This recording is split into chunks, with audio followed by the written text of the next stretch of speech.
going to begin what we usually do at the end of the meeting, and the panel does not have to sit up here if they would not like. They can have more comfortable seats elsewhere. I'm going to go around the room and ask each of you to just a reflection or two. And again, not to be a lecture, but just a reflection or two, a minute or so, on the day's activities. And it'll be very helpful for us to have that so we can discuss it more tomorrow in the closed session, but also to reflect on the day. So I'm going to start with Jem, and I'm going to go around the room this way. And if you have nothing to say, that's fine too. Perfectly okay. But we'll start with Jem, go around the room, and just, a moment or so on a reflection of importance, as you see it. I was just asked. Okay, so my reflection, I found today's workshop listening, observing, valuing, encouraging, which I learned today means love. It's the first thing I wrote down today, and I liked that acronym, and I found that I was doing all of those things today. I especially appreciated the focus on community, even though we don't know always what that means. But I also, I liked that I heard a lot of talk about doing with, rather than doing to the community.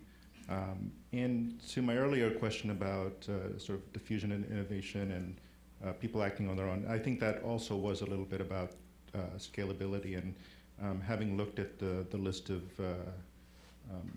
articles that were reviewed, it was quite sort of sobering to see that so many of them had small sample sizes, and they couldn't really quantify sort of what they were able to do in the end. So, but otherwise, I just want to say I really enjoyed the workshop, and again, I really enjoyed the focus on community. Thank you. Before we get to Jennifer, Ernestine has to leave, so I'm just going to ask Ernestine to make a comment. Thanks, Bernie. Ernestine Willis, the Medical College of Wisconsin, and a member of the Round Table. I wanted to just sort of point out several things that I think resonated with me. Being a person who definitely worked within the community, I realized that we continuously wrestle with how you define the community. But I think that we also have to recognize it's contextual and evolving.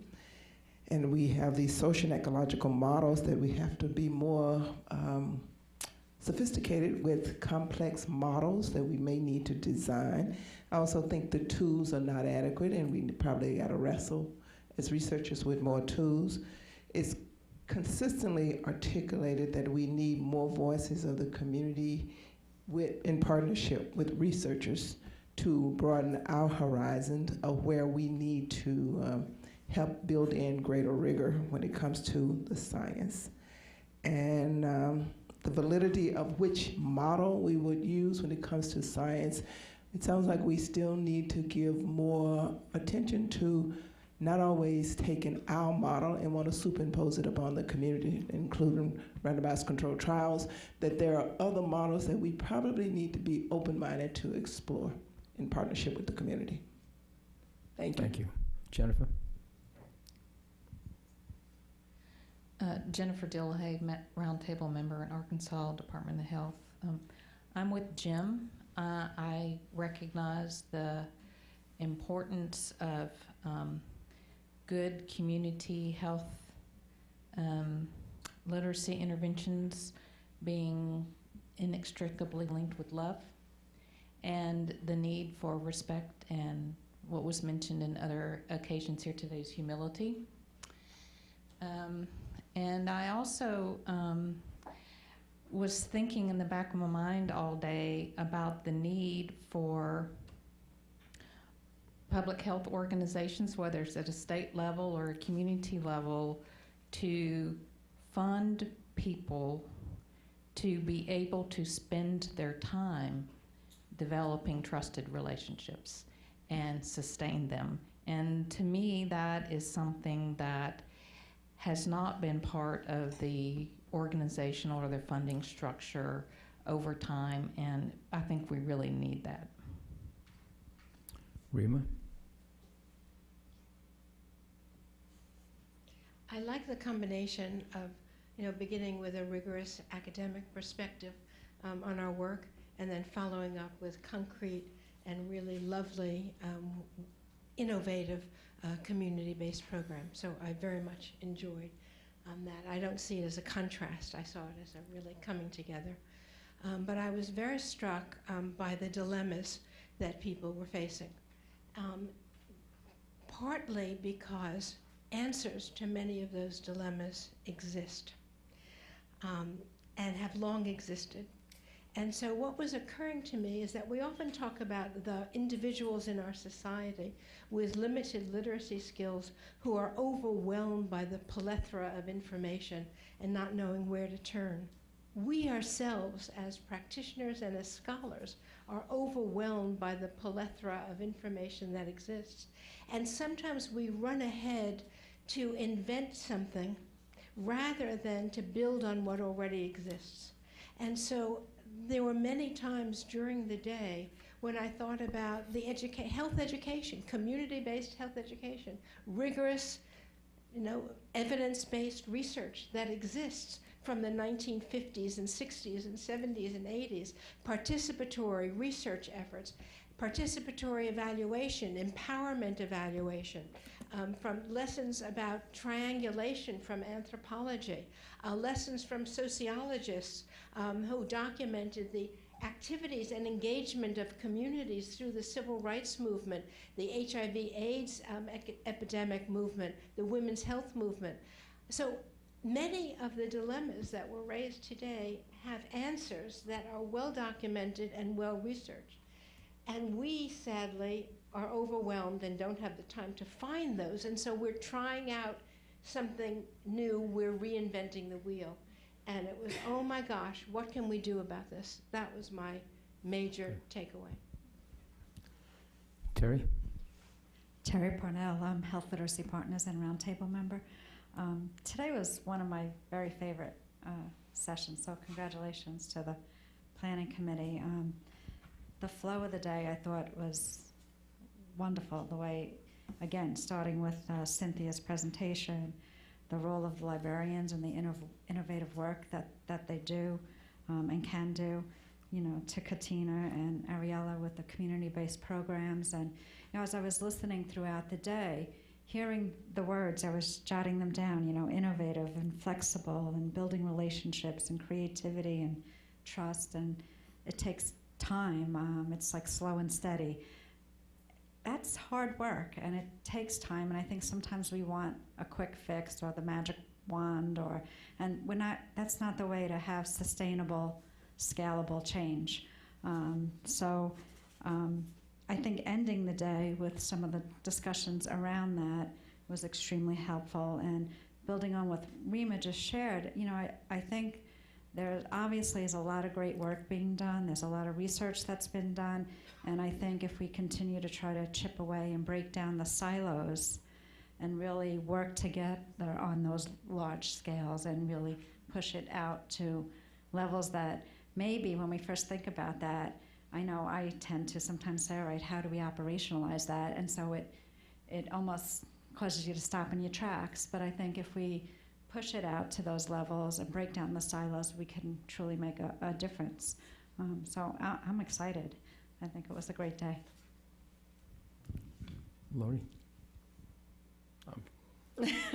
Hi, Kim Parson. I'm with Humana and a member of the Roundtable. And I'll just build on where Terry and Rima were going. I really think that the systems and the structures and the things, they exist. We're not leveraging them like we should.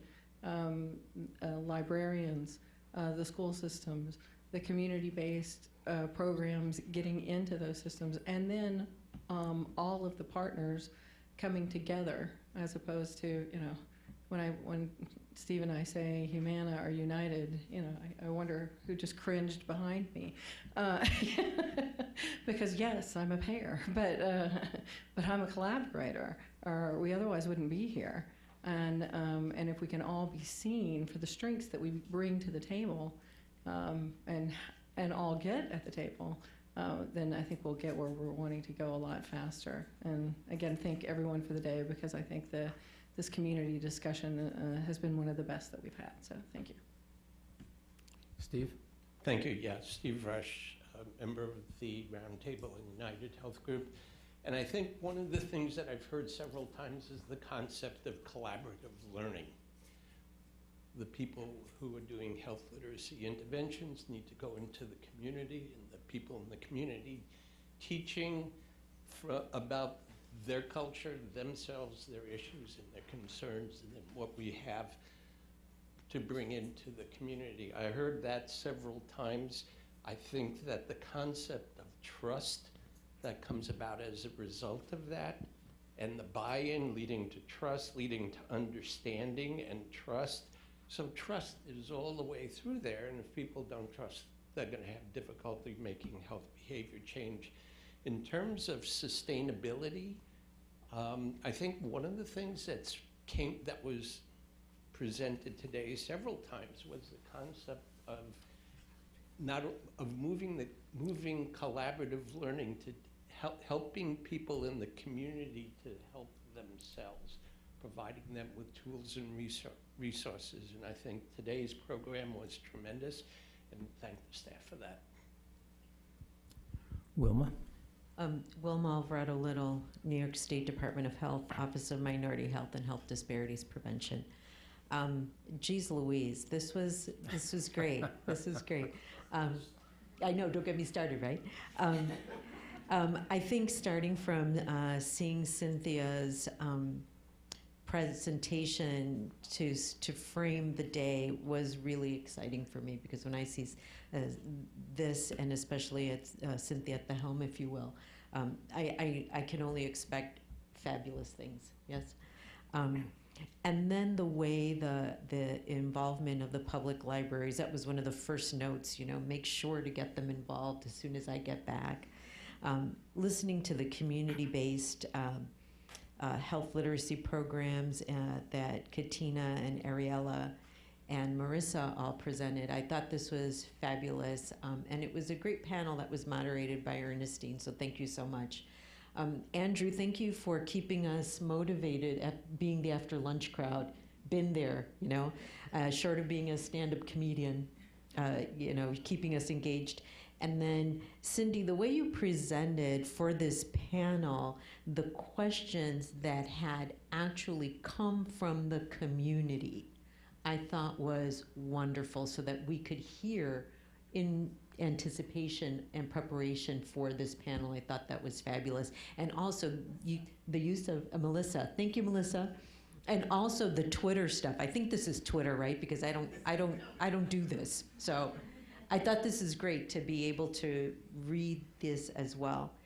And the wrap up, Michael, thank you very much, and all the panelists as well. This has been great. And although we're at the end of the day, it doesn't mean the conversation is ending. I think this is the beginning of a lot of collaborative efforts and continued discussion. So thank you. Michael? I also wanted to just have a shout out to the planning panel for this group. I think you guys did an excellent job. And also, I wanted to echo the compliment for Melissa. I thought that element of drawing comments and questions from the community of people who would watch this was just brilliant. So thank you for doing that. I hope we continue to do that on an ongoing basis. For those who weren't aware, it's just Melissa put out the question to everybody ahead of time, what do you hope to learn from this particular session? And those questions or those comments of what they hope to learn help to inform everybody else. So thank you very much for having that. It was a great idea. Cynthia, thank you for putting together that paper, even though there were only 3%, 74 out of 2,400 articles that you looked at. I've always been a glass half full kind of guy, so I see that as an opportunity for everybody listening who's going to read this report to say, we have some work to do to get awareness about health literacy practices, approaches, programs, interventions out to the community. And let's continue to build that bridge and help inform people who are working in community-based organizations and doing community-based interventions to start thinking and incorporating health literacy practices and principles. There were a couple of words that I heard during the day, a couple of words or principles that resonated for me for people who are doing this work. And those include respect for those communities with whom you are working. I think it's a lot of just listening to, and that was certainly one that came in. Patience. Building those relationships certainly takes time, and receptivity to change, flexibility, and also curiosity. And I think the one piece that's been mentioned a couple of times is this concept of love. And I think when I think of love, I think of putting the needs and the requests and the desires of someone else over and above your own. And I think if we continue to embrace that, not only in the work we do in health literacy, but just in our life as well, I think the world will be a much better place. Thanks. Rob? I'll bring it to you. You want to go this way? Okay. I'm sorry. Sorry, Rob. I'm Andrew Pleasant. As a member of the Planning Committee, I thank you to everybody who actually said yes to the invite. This was a very busy time of year, and you all showed up, so that's really cool. I think it actually worked, so thank you. And just quickly, the best people to define community are the people who live in it. So you just go ask them, but Rob left, so. But otherwise, it's about paradigms of thought. And so I've worked with health professionals who, in our evaluation work, will say, well, I'm not going to do blood work on that person because I have no reason to believe that they're going to get diabetes or high blood pressure, which is so not the point. But they will absolutely resist doing that because their paradigm is, I do work when I know someone's sick. And they wait for that, and they fight. At the same hand, the exact same physician who I'm thinking of will also say to me, has also said to me, I don't know why it's so hard to get these kids to lose weight, because once we find out that they're overweight, we start doing something. Right, but that's the medical paradigm. And we, on the public side, I've worked with communities, doesn't matter which one, people who will tell me the hospital is the place people in our community go to die. Right, which is as untrue as what the physician told me. And in health literacy, we're all patting ourselves on the back for saying, well, there's two sides to it now, right? There's the public, and then there's the healthcare system and health professionals. But what's important, and what I hope you heard today, is the translation between those two paradigms of thought in the middle. Right? It's not enough to say I work with the public or I work with the healthcare professionals. It's getting them on the same page and using the same words, and that's the hardest thing of all. And what you have to start with, and I hope we made the point, is listening and learning where people are at, and then you can move them. And there's not one major social transformation in the history of human life on this planet that hasn't happened one person at a time. I'm done. So Katina, why don't we just give it to Katina behind you, and then don't have to come back to that section. I'm Katina O'Leary. I'm a member of the Roundtable, too. And, you know, it's funny. Sometimes I think of myself as sort of a newbie in this room, and, you know, I've had comments about being sort of young or this or new to health literacy because I entered health literacy only 5-ish years ago from a really different career situation. But in this particular case today, I've spent 20-something years doing this work, right? I am not a newbie today. And that's sort of important because it reminds me that we're all sort of cross-connected in lots of ways. And this is my sort of theme of the day, and I'll get to this a little bit more at the end. But, you know, this is the core of what I've done for 20 years in this sort of exact way in a variety of fields with a whole bunch of people. So everywhere I go, there are so many people around who have expertise who inform the conversation. And so I really appreciate thinking about how we think bigger and we move things to scale. And I think that's a very important conversation of the how. And I think it's really important that we think about the solutions that are already there because there are tons of solutions that are already there. The other thing I would say, though, is I think we're using them. So I think this conversation today actually takes us to that point for the first time in a whole bunch of years for me. That we are doing the work. It's just slow work because it's hard, and we have to have all the people with us, and we have to move as fast as we can go together. So there's nothing I can do to make people go faster or make communities move faster than they can move because because they need all the pieces in place and they have to be sequenced and linked and put together. And if they're not ready, I mean, we think about sort of, trans-theoretical change, and, you have to actually be ready to change. And just because I'm here today and I have money doesn't mean you're ready and you have all the resources. So we've got to sort of move it along and apply those same things that we do in our real science. And I think this is real science too. But I don't think we always give it credit as that. So just caution, we can only go as fast as we can go together. And there's a really, really big, huge table here, right? There is room for everybody. There's so many experts and so much expertise and so much knowledge and so many people who are just waiting to be asked. They have never been asked. We have never bothered. And sometimes they've not bothered to ask us. So who's we and who's they moves. It's a moving target or whatever. But when we start to just open ourselves up to very broad conversations and being inclusive for all the folks in the room and all the folks on the web and all the folks in the places, all the folks they know, and we start to link together, you really aren't pitching one starfish anymore, because we're all sort of lined up on the beach pitching all our starfish together, and it gets easy fast. Optimistic, that's rare for me. Cynthia? She's Oh, Cindy. it's okay. Happens all the time. Cindy Brock from the Agency for Healthcare Research and Quality. Having moderated a sort of audience-driven panel on evaluation, I had to supplement my own sort of burning questions. And so now I'm going to voice them here. I struggle with the evaluation piece in all aspects, but in particularly in the community-based work. And my thought process goes like this. Why do we do evaluation? We do evaluation because we don't want to waste our time and resources on things that aren't getting the outcomes that we hope to achieve. So we're hoping to learn that. And so that if we do have something that is successful, we can scale and spread it. And yet the very nature of community-based health literacy interventions is to be totally contextualized and driven by the community. So then you have an evaluation of very specifically tailored intervention for that community, and then you have to say, okay, will it work here? Which is actually the name of a monograph that I've written that struggles with the question of adopting innovations, and how do you know that something that worked someplace else is going to be appropriate for you? And so that to me is something that we haven't really tackled today in the area of evaluation when we're talking about very tailored kinds of programs to communities.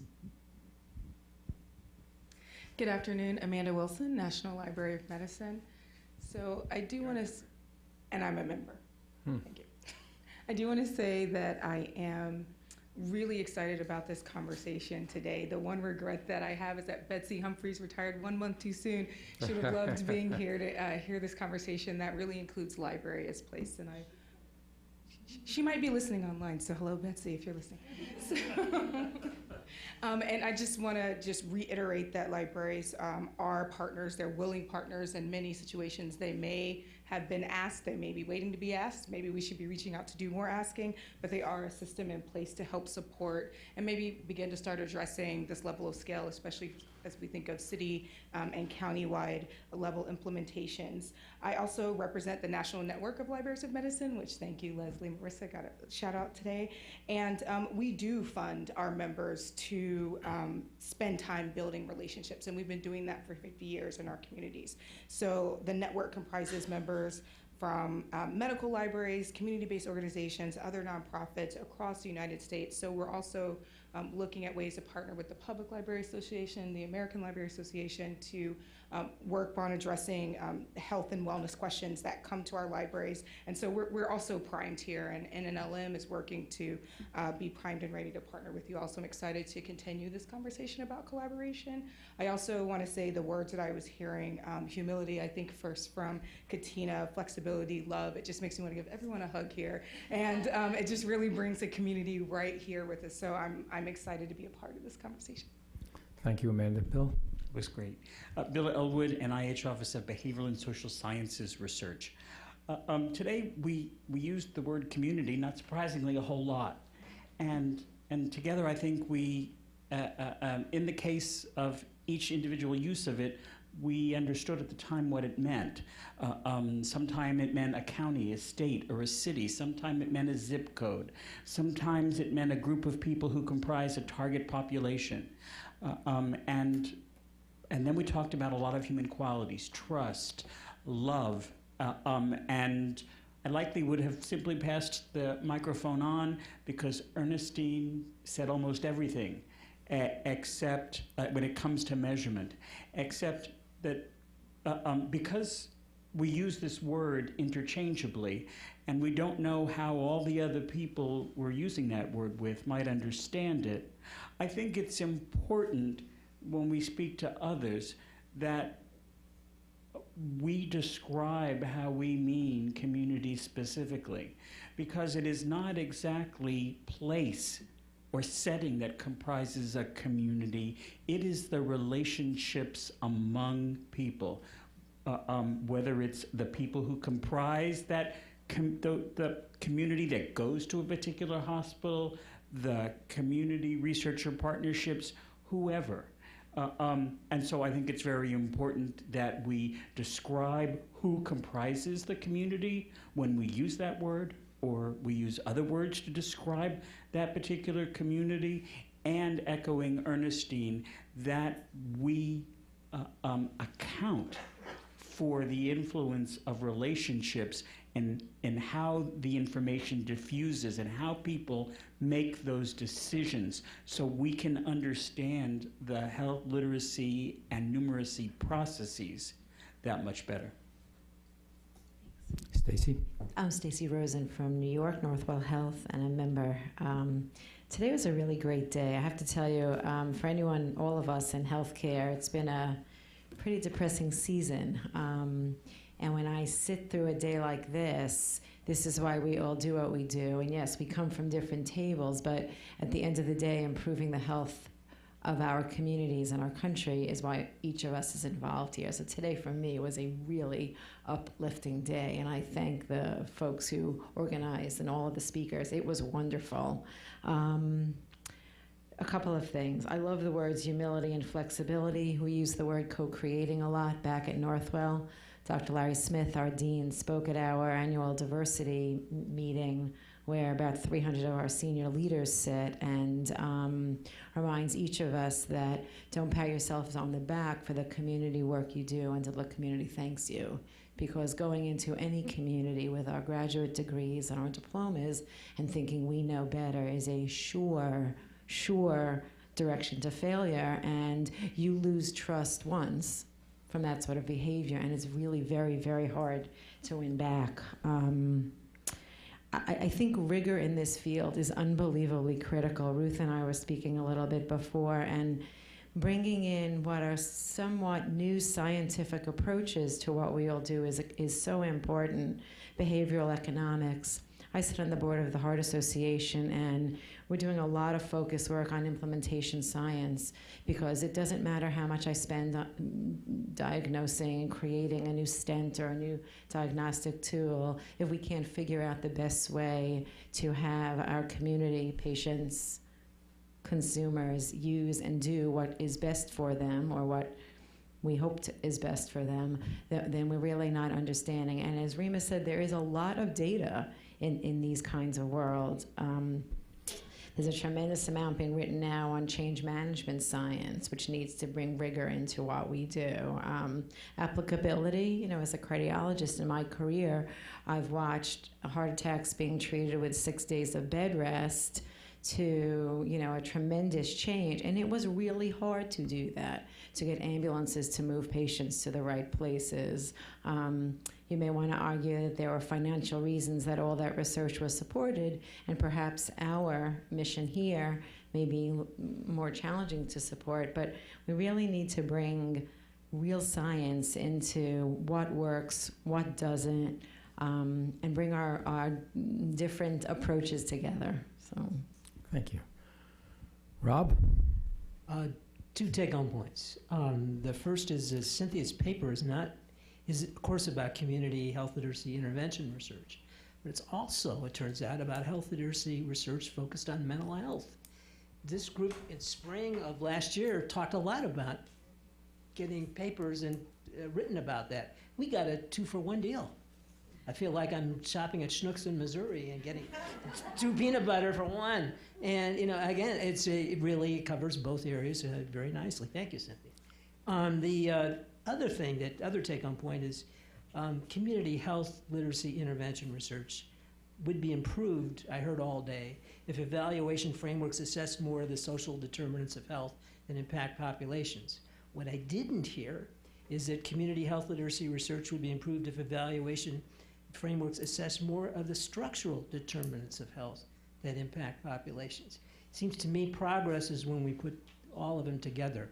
One of the reasons we want to do that is health literacy is one of the few variables that's both a structural and a social determinant of health. It serves us well in both areas. So thank you very much. Yes. Oh, yes.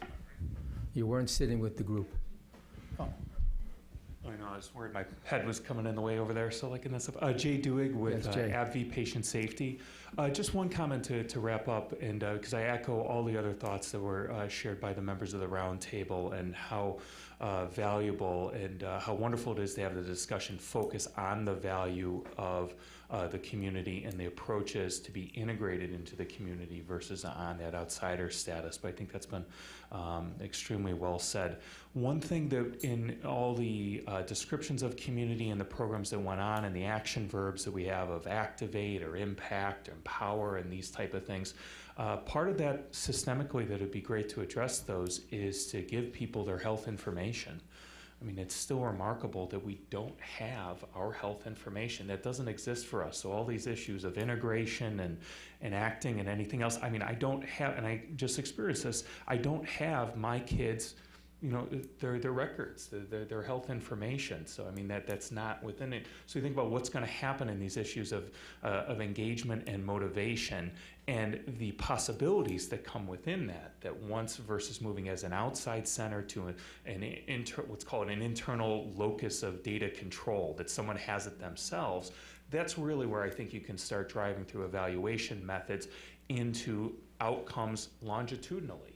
So because when people possess their own health information and then carry that with them, like they would their phone or anything else, like with their social security number, then you're looking at situations where you can evaluate health community interventions, health literacy, or otherwise, over the scale of that long term, and have individual enrollments. I mean, basically, that's a way of approaching communities and evaluating health literacy interventions where almost every community becomes a Framingham, Massachusetts, long term, so that you can have that type of longitudinal following. So I think that that's something that, from a policy perspective, and there's of course a tremendous amount of issues associated with that, but actually giving people their health information, the time has come. So thank you. Thank you, Jay.